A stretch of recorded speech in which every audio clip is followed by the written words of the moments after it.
1997ರಲ್ಲಿ Robert ಕಿಯೋಸಕಿಯಿಂದ ಬರೆಯಲಾದಂತಹ ಒಂದು ಅದ್ಭುತವಾದ ಪುಸ್ತಕ ರಿಚ್ ಡ್ಯಾಡ್ ಪುವರ್ ಡ್ಯಾಡ್ ಎಷ್ಟೋ ಜನರ ಜೀವನವನ್ನು ಚೇಂಜ್ ಮಾಡಿದೆ. ಅದು ಜನರು ಶ್ರೀಮಂತರಾಗಲು 6 ಇಂಪಾರ್ಟೆಂಟ್ ಪಾಯಿಂಟ್ಸ್ಗಳನ್ನು ಹೇಳಿದೆ. ಅವು ಯಾವುವು ಎಂದರೆ, number 1, rich people don't work for ಮನಿ. ಶ್ರೀಮಂತರು ಹಣಕ್ಕೋಸ್ಕರ ದುಡಿಯುವುದೇ ಇಲ್ಲ, ಹಣವೇ ತಮಗಾಗಿ ದುಡಿಯುವಂತೆ ಮಾಡುತ್ತಾರೆ. ನಮ್ಮಲ್ಲಿನ ಹೆಚ್ಚಿನ ಜನರ ಫಿಲಾಸಫಿ ಏನೆಂದರೆ, ಯಾವುದೇ ಒಂದು ಕಂಪನಿಯಲ್ಲಿ ಕೆಲಸ ಮಾಡುವುದು, ತಿಂಗಳ ನಂತರ ಸ್ಯಾಲರಿ ಪಡೆಯುವುದು, ಈ ಸ್ಯಾಲರಿಯಲ್ಲಿಯೇ ಒಂದು ತಿಂಗಳ ಲೈಫ್ ನಡೆಸುವುದು, ಮತ್ತೆ ಮುಂದಿನ ತಿಂಗಳಿಗಾಗಿ ದುಡಿಯುವುದು. ಹೆಚ್ಚಿನ ಜನರು ಈ ರೇಸ್ನಿಂದ ಹೊರಗೆ ಬರುವುದೇ ಇಲ್ಲ. ಆದರೆ ರಿಚ್ ಜನರು ಎಂದಿಗೂ ಹಣಕ್ಕೋಸ್ಕರ ಕೆಲಸ ಮಾಡುವುದೇ ಇಲ್ಲ. ಅವರು ತಮ್ಮ ಹಣ ತಮಗೋಸ್ಕರ ಕೆಲಸ ಮಾಡುವಂತೆ ಮಾಡುತ್ತಾರೆ.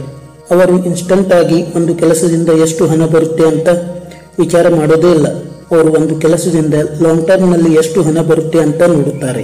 Number 2, why teach financial literacy. Financial education is very important.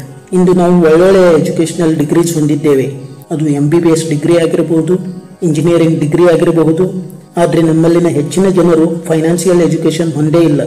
ಹೀಗಾಗಿ ದೊಡ್ಡ ದೊಡ್ಡ ಇಂಜಿನಿಯರ್ಸ್ಗಳು, ಡಾಕ್ಟರ್ಸ್ಗಳಿಗೂ ಸಹ ಹಣವನ್ನು ಹೇಗೆ ಮ್ಯಾನೇಜ್ ಮಾಡೋದು ಅಂತ ಗೊತ್ತೇ ಇರಲ್ಲ. ರಿಚ್ ಡ್ಯಾಡ್ ಹೇಳ್ತಾರೆ, ನೀವು ಎಲ್ಲಿಯವರೆಗೂ 9 to 5 ಜಾಬ್ ಮಾಡ್ತಿರೋ ಅಲ್ಲಿಯವರೆಗೆ ನೀವು ರಿಚ್ ಆಗಲು ಸಾಧ್ಯವೇ ಇಲ್ಲ. ನಿಮ್ಮನ್ನು ರಿಚ್ ಮಾಡೋದು ಆಸೆಟ್ಸ್.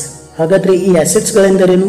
ಆಸೆಟ್ಸ್ಗಳೆಂದರೆ ಯಾವುವು ನಮಗೆ ಫ್ಯೂಚರ್ನಲ್ಲಿ ಹೆಚ್ಚು ಹಣ ಮಾಡಿಕೊಡುವವು, ಅವು ಆಸೆಟ್ಸ್. ಫಾರ್ ಎಕ್ಸಾಂಪಲ್, ನೀವು ಒಂದು ರಿಯಲ್ ಎಸ್ಟೇಟ್ ಒಂದನ್ನು ಕೊಂಡಿರಿ ಅಂತ ತೆಗೆದುಕೊಳ್ಳಿ. ಫ್ಯೂಚರ್ನಲ್ಲಿ ಅದು ನಿಮಗೆ ತುಂಬಾ ಹಣ ಮಾಡಿಕೊಡುತ್ತೆ. ಹೀಗಾಗಿ ಅದು ನಿಮಗೆ ಆಸೆಟ್. ಈ ಬುಕ್ ನ ರಿಚ್ ಡ್ಯಾಡ್ ಹೇಳ್ತಾರೆ, ನೀವು ಎಂದೂ ಹೆಚ್ಚಿನ ಲಿಯಾಬಿಲಿಟೀಸ್ ಕೊಳ್ಳಲೇಬಾರದು. ಹಾಗಾದ್ರೆ ಲಿಯಾಬಿಲಿಟೀಸ್ ಅಂದರೆ ಏನು? ಯಾವ ವಸ್ತುಗಳು ನಿಮ್ಮ ಜೇಬಲ್ಲಿನ ಹಣವನ್ನು ಹೊರಗೆ ಹಾಕುತ್ತವೆಯೋ ಅವೇ ಲಿಯಾಬಿಲಿಟೀಸ್. ಎಕ್ಸಾಂಪಲ್ಗೆ, ನೀವು ಒಂದು ಸ್ಮಾರ್ಟ್ ಫೋನ್ ಅನ್ನು ಕೊಂಡಿರಿ ಅಂತ ತೆಗೆದುಕೊಳ್ಳಿ. ಇನ್ ಫ್ಯೂಚರ್ ನಲ್ಲಿ ಅದರ ಬೆಲೆ ಕಡಿಮೆಯಾಗುತ್ತೆ, ವಿನಃ ಹೆಚ್ಚು ಆಗುವುದೇ ಇಲ್ಲ. ಹೀಗಾಗಿ ಅದು ನಿಮ್ಮ ಲಿಯಾಬಿಲಿಟಿ.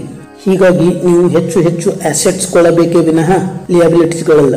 ಆಸೆಟ್ಸ್ಗೆ example real estate, stocks, bonds. Number 3, mind your own business. ಈ ಬುಕ್ ನ ಆಥರ್ ಕಿಯೋಸಕಿ ಹೇಳುತ್ತಾರೆ, ನೀವು ಯಾವಾಗಲೂ ನಿಮ್ಮ ಜಾಬ್ನ ಜೊತೆ ಸೈಡ್ ಹಸಲ್ ಸಹ ಮಾಡಬೇಕು ಅಂತ.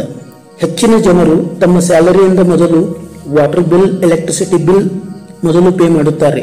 ಆದ್ರೆ ನೀವು ಮೊದಲು ನಿಮ್ಮ ಸ್ಯಾಲರಿಯಿಂದ ಮೊದಲು ಸೇವ್ ಮಾಡಬೇಕು, ಆಮೇಲೆ ಉಳಿದ ಹಣದಲ್ಲಿ ಎಲ್ಲ ಬಿಲ್ಸ್ ಪೇ ಮಾಡಬೇಕು. Number 4, work to learn, don't work for ಮನಿ.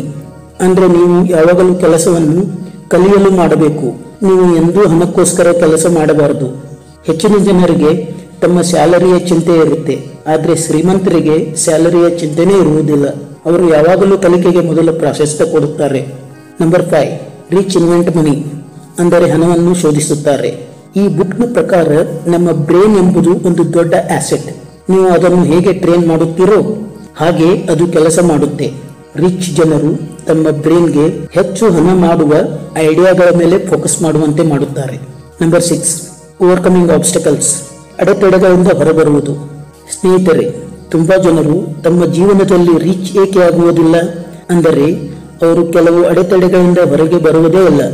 ಅವು ಯಾವುವು ಎಂದರೆ ಡೌಟ್. ಜನರಿಗೆ ತಮ್ಮ ಬಗ್ಗೆ, ತಮ್ಮ ಮೇಲೆ ಸೆಲ್ಫ್ ಡೌಟ್ ಇರುತ್ತದೆ. ಅವರಿಗೆ ತಮ್ಮ ನೌಕರಿಯ ಬಗ್ಗೆ, ಇನ್ವೆಸ್ಟ್ಮೆಂಟ್ಗಳ ಬಗ್ಗೆ ಡೌಟ್ ಇರುತ್ತದೆ. ಅಂಜಿಕೆ, ಜನರು ಜೀವನದಲ್ಲಿ ಯಾವುದೇ ರಿಸ್ಕ್ ತೆಗೆದುಕೊಳ್ಳಲು ಅಂಜುತ್ತಾರೆ. ಅದೇ ರಿಚ್ ಪೀಪಲ್ ಯಾವಾಗಲೂ ರಿಸ್ಕ್ಗಳೊಂದಿಗೆ ಆಟ ಆಡುತ್ತಾರೆ. ಆಲಸಿತನ, ಬಡವರು ಯಾವಾಗಲೂ ಆಲಸಿಗಳಾಗಿ ಜೀವನ ನಡೆಸುತ್ತಾರೆ. ಅದೇ ಶ್ರೀಮಂತರು ಯಾವಾಗಲೂ ಆಕ್ಟಿವ್ ಆಗಿ ಬದುಕುತ್ತಾರೆ. ಕೆಟ್ಟ ಚಟಗಳು, ಬಡವರು ಸೇವಿಂಗ್ಸ್ ಮೇಲೆ, ಇನ್ವೆಸ್ಟ್ಮೆಂಟ್ ಮೇಲೆ ಗಮನ ಹಾಕುವುದೇ ಅಲ್ಲ. ಅವರು ಯಾವಾಗಲೂ ಕೆಟ್ಟ ಚಟಗಳಿಗೆ ದಾಸರಾಗಿರುತ್ತಾರೆ. ಎಕ್ಸಾಂಪಲ್ಸ್ಗೆ ಟಿವಿ ನೋಡುವುದು, ಕಾಸಿಪ್ ಮಾಡುವುದು, ಹರಟೆ ಹೊಡೆಯುವುದು.